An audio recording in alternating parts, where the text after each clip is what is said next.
Good morning. Good morning to me. Got my coffee. Ready to start today. So I'm going to make some money this morning. I'm going to do some dashing around,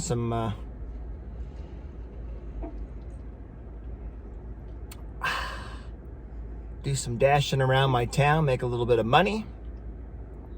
And then I'm going to go to these caves later, and I'll do my best I can with making a video in the caves. I'm not sure how the lighting or how small spaces there are, but I bought tickets yesterday, $20 for the basic cave tour. There was another tour. This one that I got says 40 minutes on the website roughly for the tour. And there was another one that said ladder tour, and that was like an hour and a half. So I didn't think it was too bad. $20. It's only from my apartment. It's about 45-minute drive over to the cave, and I got that set up for noon. I swear I looked a couple months ago, and I didn't go because it said you needed to buy. Unless I read the thing wrong or I clicked the wrong button, but it said I needed to buy 2 tickets minimum. And this time it just gave me, I was able to buy 1 ticket. Because I'm solo. Get back out of here. Let's get going. So yeah, I'm going to bring that to you guys today. Let me do a couple hours of work and venture off to the called Colossal Caves here in Tucson. I might show you guys the website at the end of the video here. Anyway, we'll see you guys in a bit. All right, we'll see how this works. My phone was getting a little too hot. I was putting it up there on the dash, and it was on emergency mode, so I have it kind of in and have the AC blowing on there. But I did some deliveries, made a little bit of money. There was a lot of the university deliveries today. It seemed like I was going to a lot of the dorms, and can you please meet me in the courtyard? So it wasn't too bad, but sometimes it can be a headache trying to park around that area. So I'm heading off now to the Colossal Caves. It's exit 279, so I got I'm at 269 now, so about 10 miles. And excited to go. It's already 90 degrees outside. It's supposed to be right around 100, maybe a little cooler inside. It said do not bring jacket though. It said it's a warm cave, so reading up on it. It said no special gear required, just some good tennis shoes, because there's like 263 steps or some deal like that. It's 10. I'm gonna go over there and try to find something to eat. They said there's a little gift shop and some kind of lounge or something. I think I was reading on their website. Maybe grab a little bite to eat, breakfast sandwich or something, or maybe here on the way if I see something. Something.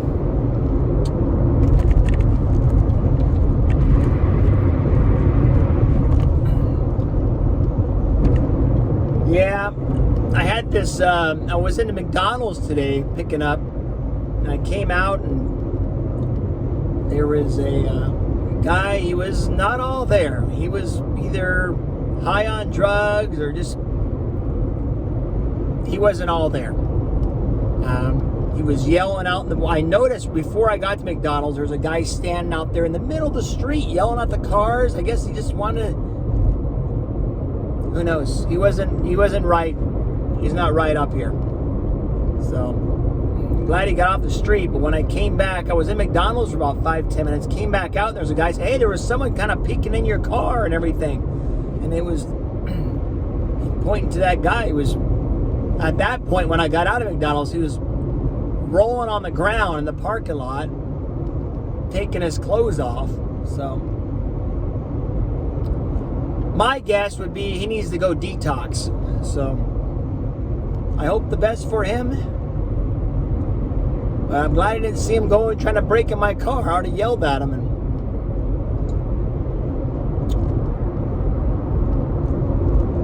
been here for about a year here in Tucson. I haven't had any trouble yet. I've always wanted to have some kind of protection. I thought about getting a gun. Haven't fired a gun since the military. But thinking about getting one. A little handgun. But meanwhile, I saw some good tasers out there. Actually, I think I've seen some on Amazon. I could be wrong, though. I'm not sure if they sell that. But I thought I seen them. So I'll have to double check tonight. Think about getting like a taser. So someone comes at me, can back them off there, tase them, back them off at least, get them off me until I escape out of there. Got to have some protection for yourself. Mace, pepper spray, gun, knife, something. Get you escape out of that situation.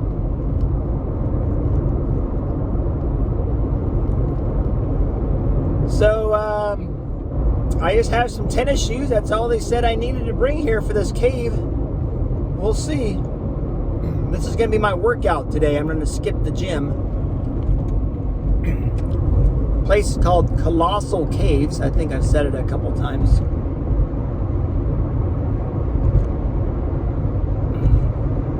I spent $20 on these tickets.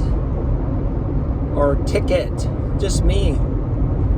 Me, myself, and I. And hopefully I'll be able to take I got the good selfie stick, so hopefully I can get some good video for you guys. Take a look at it. So if you're here in the area in Tucson and want to take a look at some caves for a little adventure with you or the family or whoever you want to bring with you, hopefully I'll get you guys a good idea of what it looks like. They're open 24/7 according to the website. Sorry, not 24, 7 days a week. I can't remember their hours, actually. I think the first tour was at, we'll look at it, but I think the first tour was at like 10. And the last one, maybe 3, 4. There's a few slots. I got the 12 o'clock slot, and it said there was 3 or 4 tickets available. So I snagged one of those, because that's when I roughly get finished with my work in the morning on the weekends. So I thought it'd be good timing. Out here, it's just southeast Tucson. Is this where these Colossal Caves are located? I should be coming up to my exit here pretty soon. So we'll see you guys when I get there. Okay, there were some decent signs. There on the left, Colossal Cave Mountain Park. Noticed on their website they also have like they had stables and stuff, so I guess you can go there and do some horseback riding. And they had a campsites too, so you can go and park your RV. If I'm not mistaken, I'll find out. Park your RVs, pitch a tent, all that good stuff. So let's see, I like some signs. There better be some signs here. I'll get lost. Said straight ahead here. The brown signs, right? The brown signs are supposed to represent attractions and that. Colossal Cave Mountain Park, 7 miles. All right. See you guys in 7 miles. Looks like we're heading to those mountains right there. Oh, there's a butterfly that landed right here. He wants to come in.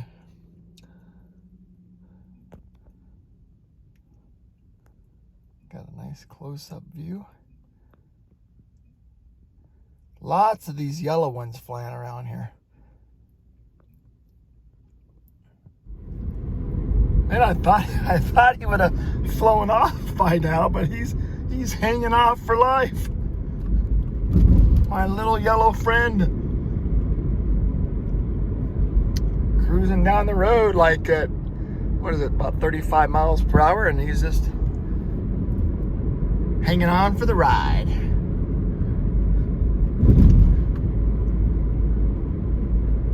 My little yellow butterfly hanging on for the ride. Oh! There he goes.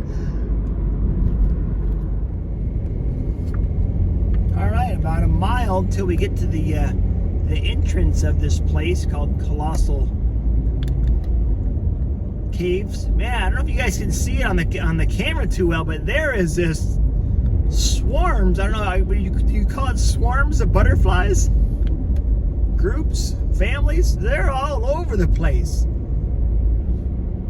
A lot of them, unfortunately, are hitting my windshield and not making it. Following this motorcycle guy since this place I stopped off to have breakfast down back there. It's there in Vail, a little place called Taco Hidro, and they made a good breakfast. Here it is, Colossal Cave Mountain Park. Yeah, let's go back and take a picture of that.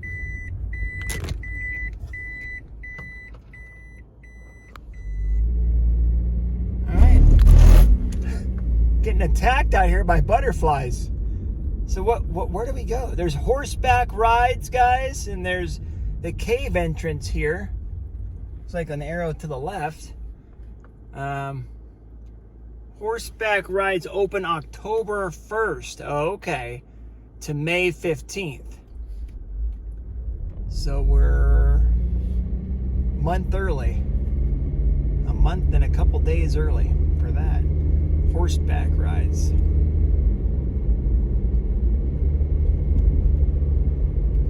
Too hot, I guess, huh? Right now for horseback riding. Anyway, where's this place? We're supposed to meet people at the gift shop 15 minutes prior to your scheduled tour time. And we got, oh yeah, I'm like 40 minutes early right now. Do not enter, so I'm gonna go this way. I'm trying to hurry and get in there because I have my phone inside the windshield. And I had like a 5-minute video recorded for you guys, and more than half, it stopped recording because I looked at my phone and it was emergency. It said shut down. All right, I'm here at the parking lot. Got a nice little view. There's that sign you can see when we first drove up with a welcome sign to the Colossal Cave. Nice little view here in the valley. All right. Oh, there's the exit. Little parking lot here.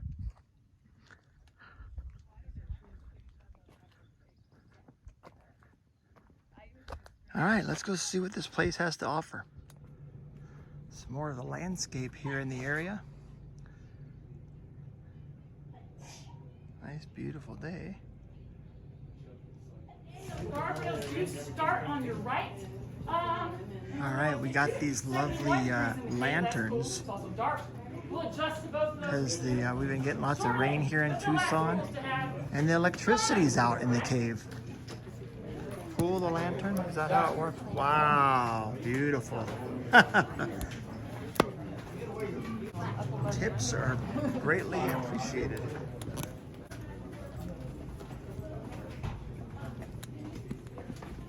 Cool. You know, this really is kind of cool. I should take a picture of that right now. A little cooler in here. Watch your step, huh? Got our lights, guys. Thus far, we're by the light back. No, we're still by the door. Oh no, really? Well, if you don't feel like that, we'll just in the bigger room. We'll take it as assessment.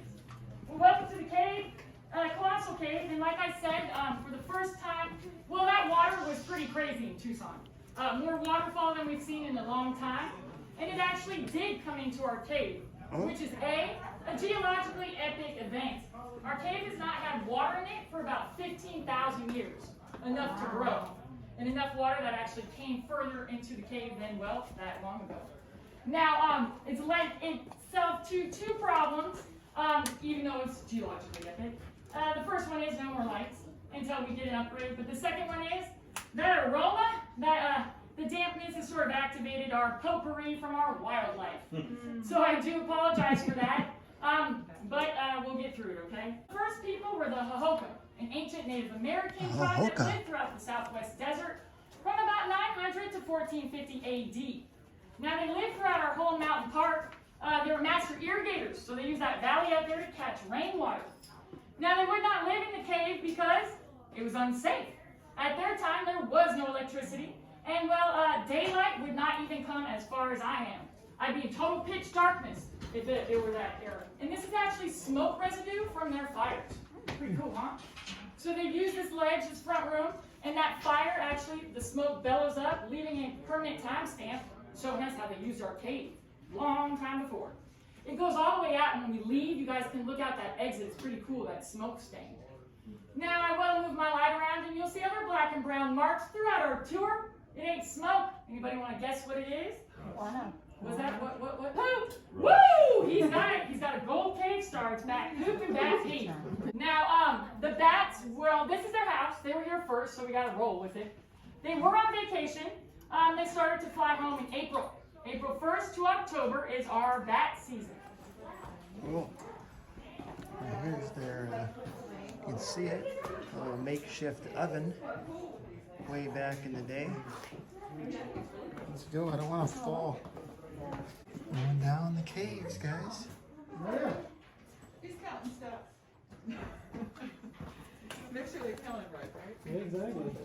Watch your head, Tom. I already hit mine. Wow. And look up and look down.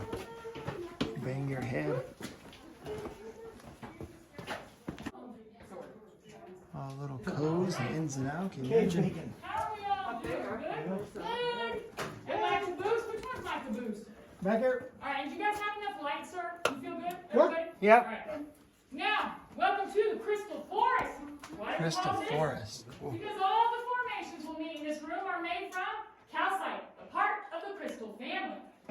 Now, we are a limestone cave, so that means that where there's limestone was once an ocean.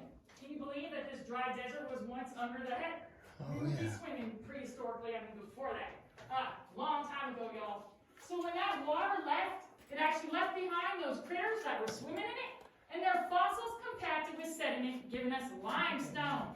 That's a crash course in itself. Now what happened is the oil from our hands removed his protective shell and replaced it with a raincoat-like texture, meaning if we had enough water, old Baldy would not sprout a hair. He's a dead formation because of that rubbing action. That was replaced with like a slicker, so water can't penetrate him. Now, unfortunately, he's a dead formation, but our cave is not. Our cave is dormant, meaning we have the potential to grow, but we would need a whole lot of water, like the melting of an ice age, and we've been dry for 15,000 years until last week. Now, no water, no Rogaine will help his condition. But there is one positive trait to this. Vandalism and exposed calcite can actually glow into black light. Now, do you guys feel comfortable turning off your lights, or is everybody? If you're not, just let me know. But if you guys can see, he's kind of glowing, huh? Yeah. Now, calcite can do this due to a quality called luminescence. There's fish at the bottom of the ocean, an angler or lantern that can glow on their own. It's called bioluminescence, meaning they're generating it within themselves. Now, calcite shares that with it, and if you keep your eyes on it, you guys, it might hold on to the glow. Hold up, 1, 2, 3. You see that? Did everyone see that a little bit? And I can show this to you in a darker room. Boom, boom, 1, 2, 3. Kind of, huh? Now, this is Old Baldy. Yeah. This is the Crystal Forest, but on our way to the second room, we're going to meet our second friend. He's a stalactite that'll be hanging over our heads on the 3rd staircase going down. His name is Fang, and he earned it, because if you're 5'7" or taller, he's been known to take a bite out of your head. Hey, it's like a double one. Pretty steep stairs here. So this is Fang, and he actually just likes the attention. He won't really bite you. So when you do walk under him, say hello with the tip of the head, not the top of it. Does everyone here gets the biggest stalactite in this cave? Pretty cool, huh? All right, y'all. Yeah, you want to show them how brave and courageous you gotta be to walk under him? You want to kick it off? Who? Anybody? Yeah, Come on. Just make sure you don't bump your head, y'all. Goodbye, Fang. Bye, Fang. Look at these formations here. Pretty neat. Right in the middle of the walkway. This big guy, big old tooth. Gotta catch up.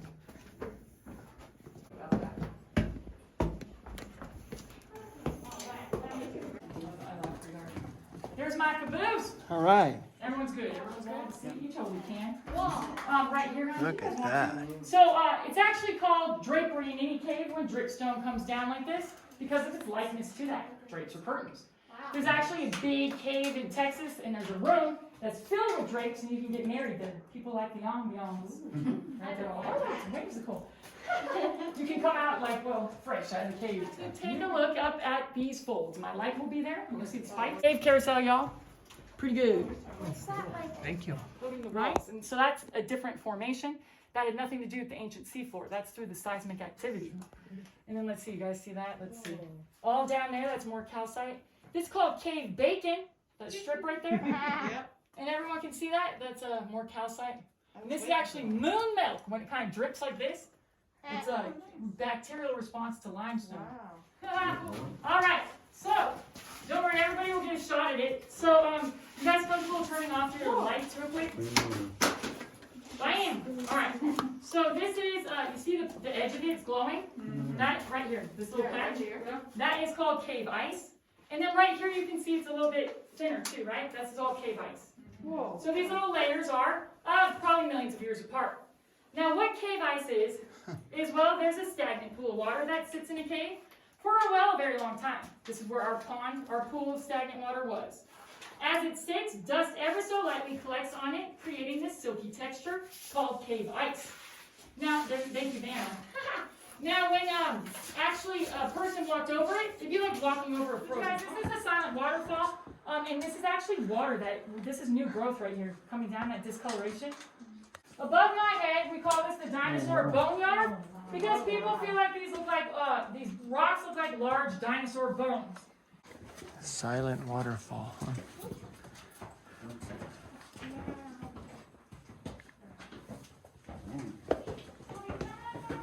Oh, yeah, that's neat. But we don't call it the sinkhole. If you work here, you call it French nuts, right? Now I'm going to show the left hand here. All right. Back outside here.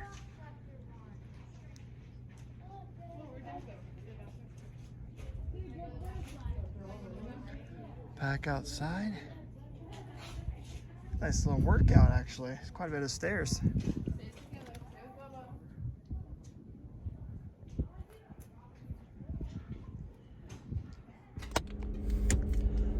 All right, well that was quite interesting. Hard to do a little video in there. You're trying to look down. There's stairs. At the same time, you got to look up. Make sure you're not going to hit your head. I hit my head like maybe twice on the cave wall, and all kinds of stalactites and stalagmites and caves getting narrow and people behind you elbow stepping on you, in front of you. But overall, out of 10, that was cool. That was like an 8 for me. That was a good experience. I liked looking at all the caves. And the guide was great. She had a lot of stories, of course. Everything from way back when,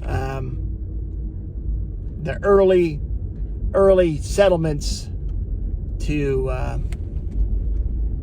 to bank robbers hiding loot possibly in there. They've never found any, but there were stories. And just how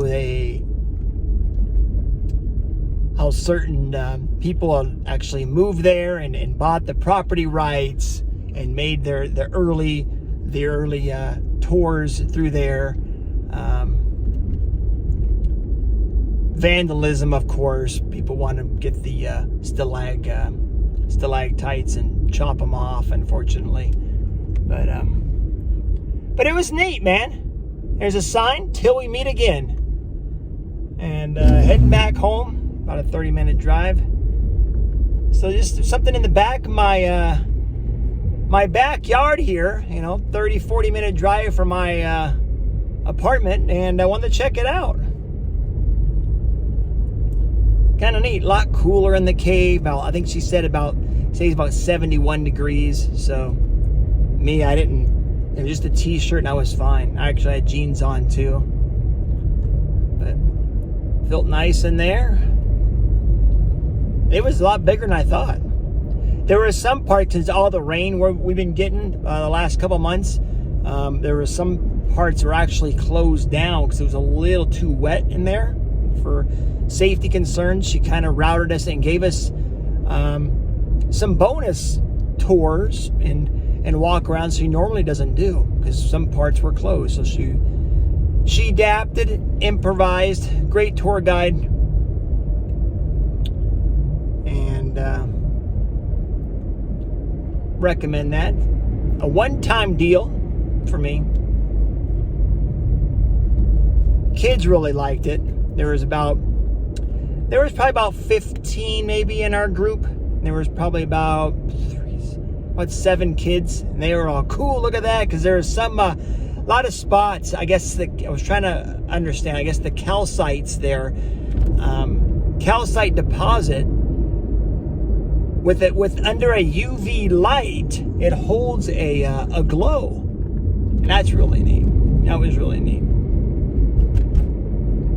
A lot of it like purple. You can see it on some of my video. The purple colors when you hold the UV light to it. And it's a lot of that cave was, if you didn't hear her, the tour guide, was formed from, there's an old fault line there. And as the earth shifted around and the movement, it kind of opened up some caverns and whatnot. That was some of the formation of those caves. It actually, there's a boulder you can see where the fault line kind of split open, the earth opened up, and a big boulder kind of sat and plugged up some of the wedged in there within the cave. But yep, keep your eyes open, go slow, because there's some stairs going up, going down, are pretty narrow, and the cave kind of get really narrow. And like I said, I bumped my head once or twice, but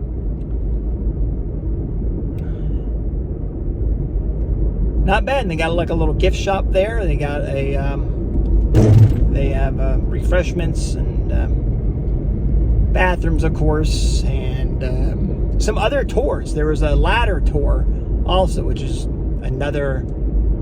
Man, I didn't even look how long that actually was. That seemed a lot longer than 45 minutes. But like I said, she had to route us through another area. She helped us see a little bit more of the cave system, because of some of the wetness in there that's come leak through the all the rain. I think I might have taken the wrong turn here. I'm getting lost out here in the desert. Talking to you guys, I gotta turn the map on. What was the other thing that was really cool that I liked? Not bad. I think that was a great value for $20.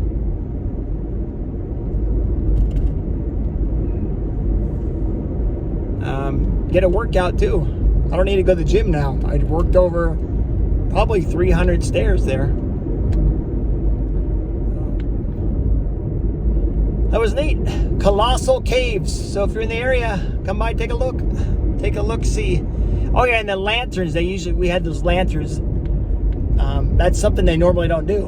But since of all the rainfall, I guess it shortened. They have some old electricity going through there. It shorted out some of the areas, so the lights weren't working. So the lanterns definitely helped out. I didn't like carrying it because I'm trying to carry my phone with the tripod. selfie stick. All right, I made it home. Here I am. I was trying to finish off the video there on the road, but my phone couldn't take the heat. So it turned off. It said emergency. It's overheating. So thank you guys for watching my video. Hopefully I brought some value at the Colossal Caves. I plan on doing some other things here in Tucson. A couple museums that I want to check out, and some areas such as Tombstone.